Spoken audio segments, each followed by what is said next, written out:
बीते दिन विदेश मंत्रालय के पास एक मामला आया और विदेश मंत्रालय ने उस मामले पर हाथ खड़े कर लिए और किसी चमत्कार का इंतज़ार किया जा रहा था। आज शायद वो चमत्कार हो गया। हम बात कर रहे हैं निमिषा प्रिया के मामले की। केरल की एक नर्स जिसे यमन में सजाए मौत सुनाई गई है।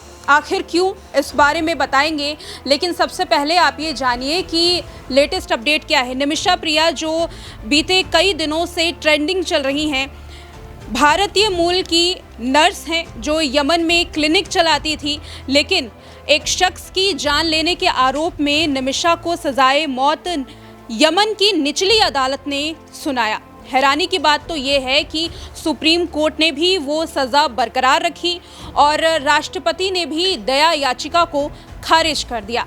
इस मामले में विदेश मंत्रालय लगातार कोशिश कर रहा था कि किसी तरह से निमिषा की जान बचाई जा सके, लेकिन कुछ भी नहीं हुआ। हालांकि विदेश मंत्रालय अभी भी प्रयासरत है कि किसी भी तरीके से निमिषा को भारत वापस लेकर के आया जाए, जो सज़ा है उसे पूरी तरीके से ख़त्म करवा दी जाए।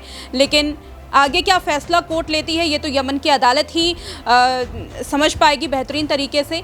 आपको बता दें कि इस मामले में 16 जुलाई को जो सज़ा मुकर्रर की गई थी उस सज़ा को आरोपी को देनी थी, लेकिन अब वो सज़ा स्थगित कर दी गई है, कुछ दिन के लिए टाल दी गई है।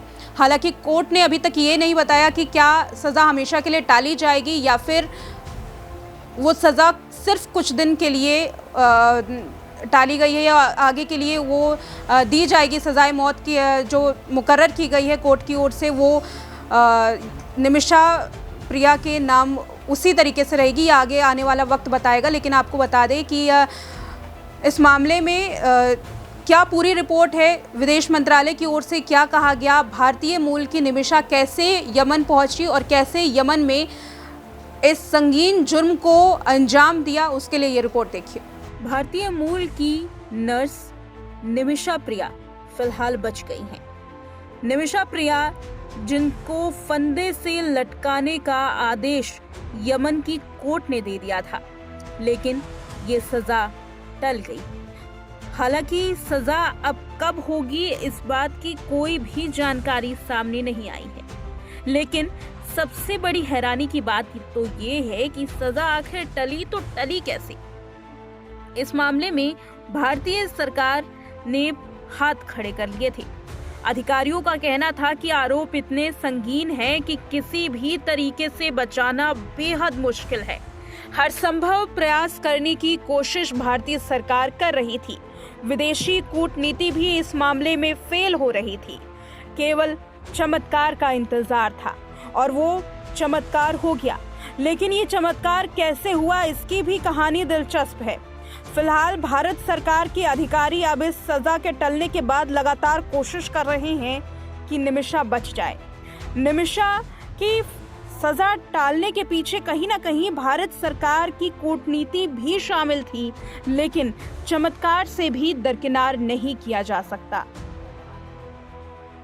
न्यूज एजेंसी ANI की रिपोर्ट के मुताबिक भारत सरकार ने हाल में ही निमिषा के परिवार को दूसरे पक्ष के साथ आपसी सहमति से समाधान निकालने के लिए और समय देने के लिए लगातार प्रयास किए। भारतीय अधिकारी स्थानीय जेल अधिकारियों और अभियोजक कार्यालय के संपर्क में लगातार थे और यही वजह है कि सजा टालने के पीछे भारत सरकार सफल रही। इस सफलता में कुछ और लोगों को भी श्रेय दिया जाता है। बता दें कि निमिषा प्रिया की सजा टालने के पीछे भारतीय अधिकारियों की यमन अधिकारी से लंबी चर्चा हुई और इस चर्चा के बाद ही सजा को टाला गया। भारतीय मिशन से जुड़े 2 यमनी नागरिक और यमन के एक वार्ताकार सैमुअल जेरोम ने इस सजा को टालने की बेहद कोशिश की। भारतीय मिशन में शामिल ये 3 यमन के नागरिक ही इस मिशन को सफल बनाने में मील का पत्थर साबित हुए। सूत्रों के मुताबिक इस मामले में अब कड़ी नजर सरकारी अधिकारियों के जरिए रखी जा रही है।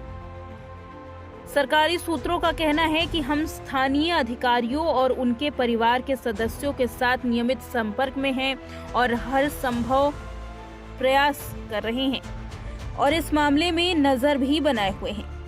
अब जरा समझने की कोशिश करते हैं कि ये पूरा मामला आखिर है क्या और कहां से निमिषा प्रिया इस संगीन जुर्म में फंस गई। बता दें कि यमन के एक नागरिक की जान लेने का आरोप निमिषा पर लगा है और इस बात को खुद निमिषा भी कबूल कर चुकी हैं। बता दें कि केरल की रहने वाली 37 वर्षीय नर्स निमिषा प्रिया की जिंदगी अब मौत के दहलीज पर है। हालांकि इस मामले में क्या निर्णय लिया जाता है आगे आने वाला वक्त बताएगा। निमिषा का सपना था कि वो अपना क्लिनिक खोले। निमिषा अपने घर को अकेले चलाती थी, प्रशिक्षित नर्स थी और केरल के पलक्कड़ जिले के रहने वाली थी। उन्होंने यमन में एक निजी अस्पताल में नौकरी स्वीकार की थी और साल 2011 में यमन चली गई। उसी साल उनकी शादी टॉमी थॉमस से हुई, जो कि एक ऑटो ड्राइवर था और कतर में काम करता था, लेकिन दोनों शादी के बाद यमन ही रहने लगे। हालांकि बाद में गृह युद्ध की वजह से यमन में हालात बिगड़ गए। उससे पहले साल 2014 में यमन से नर्स के पति अपने बेटी के साथ भारत वापस आ गए थे और निमिषा प्रिया वहीं रहने लगी। निमिषा का कहना था कि वो यमन में रहकर अपनी नौकरी करेंगी और परिवार का पेट पालेंगी, क्योंकि पति टॉमी की नौकरी से उसका घर नहीं चल पाता था और साथ ही माता पिता का खर्च भी निमिषा ही उठाया करती थी। इस वजह से निमिषा ने यमन रहकर अपनी नौकरी करनी स्वीकार की और पति अपनी बेटी के साथ भारत में आकर रहने लगा। धीरे धीरे यमन में निमिषा ने अपना सपना पूरा करने का फैसला लिया और एक क्लिनिक खोला, क्योंकि यमन में किसी भी क्लिनिक को खोलना या किसी बिजनेस को शुरू करने के लिए स्थानीय नागरिक की पार्टनरशिप की जरूरत होती है। इस वजह से साल 2014 में तलाल अब्दो महदी, जो यमनी नागरिक था, उसके साथ निमिषा ने पार्टनरशिप कर ली। यमन के कानून के मुताबिक किसी विदेशी को व्यवसाय शुरू करने के लिए स्थानीय नागरिक की साझेदारी की जरूरत होती है। निमिषा ने बिजनेस शुरू तो कर लिया, अपना क्लिनिक शुरू तो कर लिया, लेकिन धीरे धीरे तलाल का असली चेहरा सामने आने लगा। तलाल ने निमिषा की क्लिनिक को हथियाने की कोशिश की। इतना ही नहीं, नर्स का पासपोर्ट भी जब्त कर लिया ताकि निमिषा यमन छोड़कर भाग ना सके। खुद को क्लिनिक का साझेदार घोषित किया, फर्जी विवाह प्रमाण पत्र बनवाया और निमिषा के पैसे हथियाने लगा। कोर्ट में भी उसने फर्जी दस्तावेज पेश किए और ये कहने लगा कि निमिषा उसकी पत्नी है। बाद में नर्स ने इसकी शिकायत पुलिस को दी। पुलिस ने इस मामले में कुछ दिन तक जेल में रखा आरोपी को, लेकिन उसके बावजूद आरोपी की जमानत हो गई और अब तलाल और भी ज्यादा खूंखार हो गया था, क्योंकि निमिषा की वजह से उसे जेल जाना पड़ा। इस वजह से तलाल ने उत्पीड़न करना निमिषा प्रिया को शुरू कर दिया। निमिषा इतनी ज्यादा उत्पीड़न से परेशान हो गई थी कि खुद का पीछा छुड़वाने की हर कोशिश करने की ठान ली। निमिषा ने साल 2017 में ये कोशिश की कि किसी भी तरीके से तलाल से पासपोर्ट वापस ले लिया जाए। इसके लिए नींद की दवाई का इंजेक्शन तैयार किया, लेकिन अफसोस इंजेक्शन का डोज ज्यादा होने की वजह से तलाल की जान चली गई। इसके बाद डर की वजह से निमिषा ने एक साथी की मदद लेकर शव के टुकड़े किए और पानी की टंकी में फेंक दिया, लेकिन ज्यादा दिनों तक ये जुर्म निमिषा का छुप नहीं पाया। पुलिस ने न केवल शव को बरामद किया बल्कि यमुनी पुलिस ने निमिषा को गिरफ्तार भी कर लिया। साल 2020 में यमन की एक स्थानीय अदालत ने नर्स को 3 बार फंदे से लटकने की सजा सुनाई। हर एक बार याचिका खारिज हो जाती। इतना ही नहीं, निमिषा ने अपनी दरकार राष्ट्रपति को भी दी थी। राष्ट्रपति ने भी निमिषा की दया याचिका को खारिज कर दिया और तारीख तय हुई 16 जुलाई की, जिस दिन निमिषा को फंदे से लटकाए जाने वाला था। लेकिन अब ये तारीख टाल दी गई है। आपने ये रिपोर्ट देखी कि कैसे यमन में जो शख्स था वो निमिषा को प्रताड़ित करता था, इतना ज़्यादा उत्पीड़न करने लगा कि उससे तंग आकर के निमिषा ने ना चाहते हुए भी उसकी जान ले ली और अपने आप जो जुर्म है उसे भी कबूल कर लिया। लेकिन अब जो बड़ा सवाल ये है कि सरकार निमिषा को बचा कैसे पाएगी। इसके लिए भी आपको बता दें कि ब्लड मनी जो है वो भारतीय सरकार की ओर से पेश की गई है यमन में उस परिवार को जिस परिवार का शख्स शिकार हुआ है।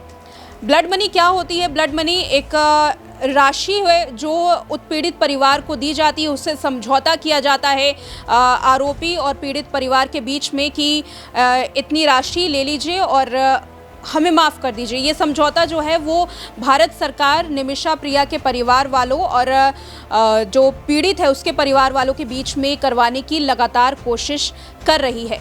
इसके लिए 8.5 करोड़ रुपए की राशि भी तय की गई है। भारतीय सरकार का कहना है कि पीड़ित परिवार इतनी राशि ले ले और निमिषा को छोड़ दे, माफ़ कर दे।